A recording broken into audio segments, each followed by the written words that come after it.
Assalamualaikum warahmatullahi wabarakatuh. Alhamdulillahirabbil alamin. Asyhadu an la ilaha illallah, asyhadu anna Muhammadar rasulullah la nabiyya ba'dahu. Qiyamah. Allahumma shalli ala Muhammad wa ala alihi haqqa qadrihi wa miqdaril azim.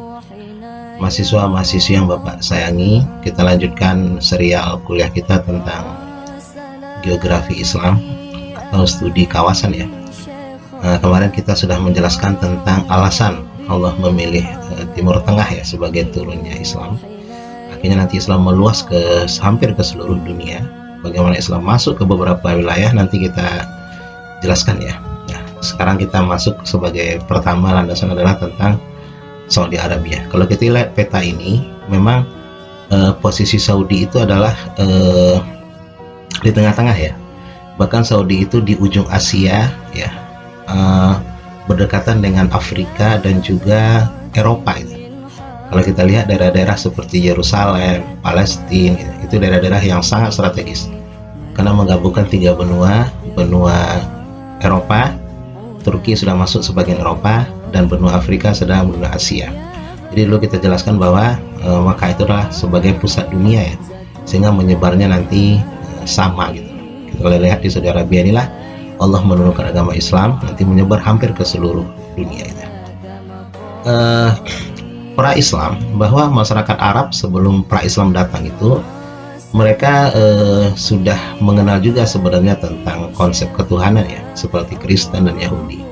Tapi lebih kalau kita lihat paganisme ya, kaum-kaum penyembah berhala, menyembah batu, bahkan menyembah sesuatu yang gaib ya, itu sudah terjadi. Bahkan memiliki kebiasaan buruk seperti kebiasaan mungkin sampai hari ini ya, yang namanya minuman keras, judi, berzina, nyembah berhala. Ini kayaknya masih ada abadi sepanjang zaman ya. Masih ini itu aja dari dulu ya, judi, ya berzina, ya minuman keras yang sampai sekarang tuh masih lah. Tapi mereka juga punya peradaban ya. Kalau kita lihat budaya dan seninya, mereka tuh seneng bersyair dan berpidato ya dengan bahasa indah. Bahkan tiap minggu ada perlombaan syair di Arab pada saat itu. Nah, maka ketika Al-Quran turun, mereka terbelalak dengan keindahan bahasa Al-Quran. Jadi orang Arab tuh sangat ngerti bahasa Arab. Kalau kita kan tidak mengerti ya. Indah sekali bahasa Al-Quran sampai mereka terbelalak. Ini bukan bahasa manusia, ini bukan bahasa siapa ini gitu. Makanya Al-Quran itu salah satu mujizat adalah keindahan bahasa ya. Sampai mereka aja terperangah dengan keindahan bahasa Al-Quran. Nah, dulu ada penyair-penyair terkenal ya di zaman-zaman itu, begitu lihat Quran langsung masuk Islam gitu ya. Dan ini juga nanti akan sama ya budayanya di Tunisia, Maroko, Aljazair, Libya yang rupanya keturunan Arab ya, di Afrika bagian utara. Nanti mencoba lagi ke bagian dekat-dekat Rusia ya. Daerah-daerah Iran, Irak, Azerbaijan, Pakistan ya, sampai ke Indonesia sekarang ini gitu. Kalau sosial ekonomi, orang Arab itu memang karena geografis mereka itu tandus ya, gersang. Jadi lebih tidak mengandalkan pertanian sebenarnya. Mereka lebih mengandalkan perdagangan. Dan suku-suku Badui itu hidupnya nomaden ya, tidak menetap. Jadi mereka ke sebuah daerah, di sana rame, mereka di sana nanti pindah lagi. Dan saya ini suku-suku semua hampir di dunia itu mengalami sifat nomaden ya. Kalau sekarang mungkin ada di Indonesia, di sebagian wilayah Sumatera itu ada juga yang nomaden ya, suku-suku anak dalam di Jambi itu, yang mereka pindah kalau sudah ada anggota kelompoknya meninggal, mereka nanti pindah ke tempat lain. Ada meninggal lagi baru nanti pindah. Ya nomaden lah hidupnya ya. Beternak mereka juga punya onta, ya, punya kuda gitu. Ya, bercocok tanam. Yang cocok-cocok aja di daerah-daerah tandus seperti ini, kecuali di Madinah mungkin berarti kurma yang bisa hidup di padang pasir ya. Dan berdagang itu bagi yang tinggal di Mekah ya. Bahkan Mekah itu kan dulu pertemuan pedagang dari Syam, dari Afrika ya, dari Asia bertemu nanti di Mekah itu. Makanya Mekah itu sangat ramai pada saat itu, menjadi pusat peradaban lah pada saat itu. Nah, setelah Rasulullah lahir 12 ribu awal itu, nah disitulah mulainya nanti orang-orang mengenal tentang sedikit peradaban. Nah, Rasulullah diangkat menjadi Rasul usia 40 tahun. Setelah itu Rasul berdakwah di Mekah selama 13 tahun. Beliau menanamkan akidah. Kenapa akidah? Karena orang Arab baru keluar dari kesyirikan pada saat itu. Jadi dikuatkan dulu akidahnya supaya nanti beragama itu jadi ringan. Akidah itu kan fondasi kita dalam beragama. Kalau akidah kita sangat kuat, yakin kepada Allah, apapun ibadah itu nanti ringan sekali.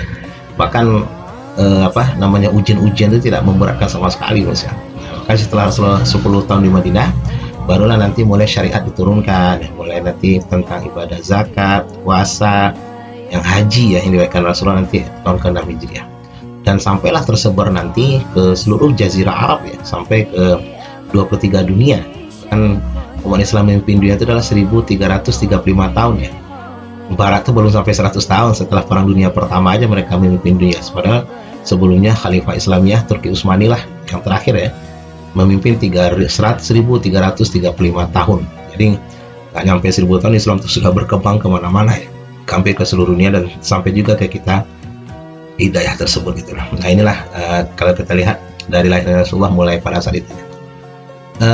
Tentu setelah Rasulullah menyelesaikan tugasnya menyebarkan agama Islam selama 23 tahun ya, dan sudah selesai tugas Rasulullah. Makanya dalam Al-Maidah ayat 3 Allah berfirman, pada hari itu telah kusempurnakan nikmatmu, usia, dan agama Islam kau ridhoi, kata Rasulullah. Jadi setelah itu tidak ada lagi ayat yang turun. Rasulullah setelah haji, ini turun waktu Mekah ya, Rasulullah haji di Mekah. Begitu 83 hari Rasulullah sampai ke Madinah, Rasulullah dipanggil Allah kembali ke hariban Allah, nanti meninggal ya. Nah, setelah itulah umat Islam dilanjutkan oleh Khalifah Ar-Rasyidin, masih di Jazirah Arab ya, dengan Umayyah, nanti pindah ke Damaskus ke Syria, masih wilayah Arab, nanti berkembang lagi nanti sampai ke Baghdad Irak ya, ini sudah semakin jauh dari Mekah pada saat itu. Nah setelah itu nanti Abbasiyah hancur di Baghdad, pindah lagi nanti ke Turki atau Khalifah Islamiyah Utsmaniyah ya, yang terancurnya nanti 1924 waktu Perang Dunia Pertama. Ya bayangkan ya, masih di seputaran Jazirah Arab kalau kita lihat konteksnya seperti itu. Kalau sekarang di Saudi Arabia tahun 1924 ketika Turki Utsmani hancur, akhirnya seluruh daerah-daerah bawahannya itu melepaskan diri, termasuk Saudi Arabia melepaskan diri September ya, 23 September 1932. Nah keluarga Aziz Saud itu, Ibnu Saud, mendirikan sebuah negara kerajaan ya dengan monarki absolut, namanya adalah negara Saudi, keluarga Saud sampai hari ini ya. Nah bertahan mereka menggunakan konsep Muhammad bin Abdul Wahab ya dalam beragama, yang sekarang disalahpahami dengan Wahabi ya. Lalu sampai sekarang Raja Salman ya, masih keturunan daripada Bani Saud. Dan ketika Raja Salman ya, pembangunan sangat meningkat, dan Raja Mekah itu kan selalu dikatakan Khadimul Haramain, yang menjaga dua masjid suci ya, Mekah dan Madinah. Itu luar biasa kalau kita ke sana, itu bagaimana mereka memperhatikan banget perkembangan seperti itu. Universitas, gedung pencakar langit ya begitulah Saudi sangat maju sekarang ya. Dan keluarga Salman itu adalah keluarga terkaya di dunia ya. Pendekatan mereka hanya minyak pendapatan mereka itu, tapi bisa di sana listrik gratis, sekolah gratis, rumah sakit gratis ya, dan dikunjungi setiap tahun oleh seluruh umat Islam di dunia ya. Kelebihan yang Allah berikan kepada mereka ya. Ya mungkin karena nikmat Allah atau barokah daripada kelahiran Rasulullah di sana gitu. Nah kalau kita masuk ke Madinah, Madinah itu memang setelah Rasulullah hijrah ke Madinah itu terletak di barat laut Jazirah Arab ya, atau sebelah utara Mekah.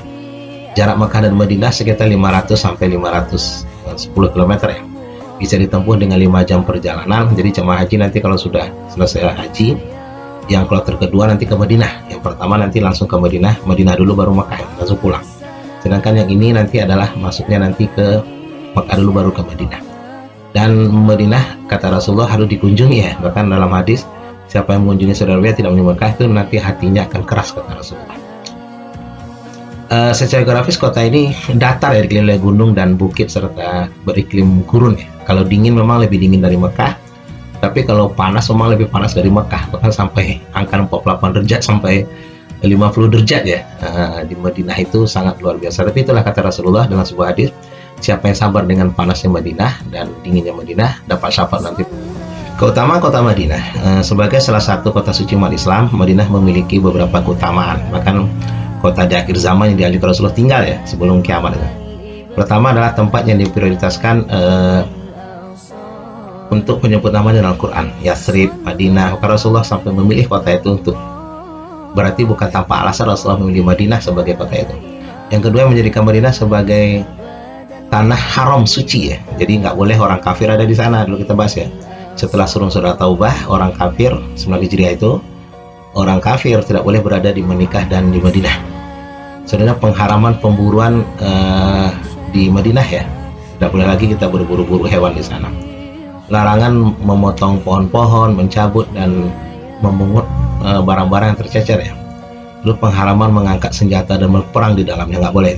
Jadi memang itu tanah haram yang harus kita jaga ini. Ya, mengharamkan bid'ah ya, karena mereka menggunakan pendekatan Abdul Wahab ya, yang banyak menggunakan menolak syirik dan bid'ah pada saat itu. Lalu Allah memilih Madinah sebagai tempat hijrah Rasulullah, ya, bukan tanpa alasan, karena ada Yaman pada saat itu, ada Damaskus, ada Syria. Kenapa Allah memilihkan itu kepada Rasulullah? Berarti tentu untuk alasan tertentu. Allah memilih Madinah sebagai tempat disemayamkannya jasad Rasulullah. Nah, ulama mengambil hukum ini bahwa seorang ulama yang hebat itu adalah ketika dia mengembangkan Islam sebuah daerah, lalu dia meninggal di daerah tersebut.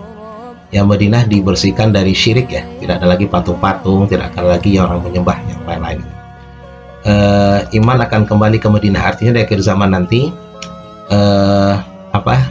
di akhir zaman ketika orang bingung nanti dengan akidah dan tauhid, nanti semuanya akan kembali ke Madinah. Maka kata Rasulullah, di akhir zaman ini adalah kota yang paling bagus kalian tinggalin nanti. Keberkahan dilipat gandakan di sana. Jadi sholat di sana itu bisa pahalanya banyak sekali ya. Kalau di Makkah kan sampai 100.000, kalau di Madinah ya tidak menyamai itu, tapi pahalanya sangat luar biasa karena kita sholat di daerah yang sangat suci. Nah, terakhir adalah Dajjal tidak bisa masuk ke Madinah. Allah jaga di Madinah. Dan ada beberapa peninggalan Madinah yang kita lihat. Pertama, Masjid Quba ya, masjid yang didirikan Rasulullah yang berjarak kira-kira 5 km dari Madinah ya, dibangun pada tanggal 20 awal ya, tahun pertama hijrah. Jadi Rasulullah pertama bangun itu bukan Masjid Madinah sebenarnya, ada Masjid Quba pada saat itu. Karena di sini kalau kita nanti umroh atau ke Madinah pasti diajak sebagai tur guide ke masjid ini ya. Ada Masjid Kiblatnya ini berubahnya Ka'bah yang arah sholat dari Masjid Al-Aqsa ke Makkah. Sebab Rasulullah sampai di Madinah, sholat masih menghadap Masjid Al-Aqsa selama 16 bulan. Nanti turunlah surah Al-Baqarah, walaqad nara taqalluba wajhika fis sama falanwallika qiblatan tardhaha. Silakan palingkan wajahmu kembali ke Masjidil Haram. Nah, jadi di sini terus sholat asar kalau dalam riwayat, beliau menghadap 2 sholat dan 1 sholat 2 Ka'bah. Begitu turun ayat di tengah sholat, beliau langsung berpaling ke arah Makkah. Inilah kelebihan yang Allah berikan kepada Madinah Munawwarah. Ya, semoga bermanfaat. Silakan kita ambil beberapa hal yang baik di sini dan bisa kita gunakan untuk kehidupan kita. Subhanakallahumma bihamdika asyhadu an la ilaha illa anta astaghfiruka wa atubu ilaik. Assalamualaikum warahmatullahi wabarakatuh.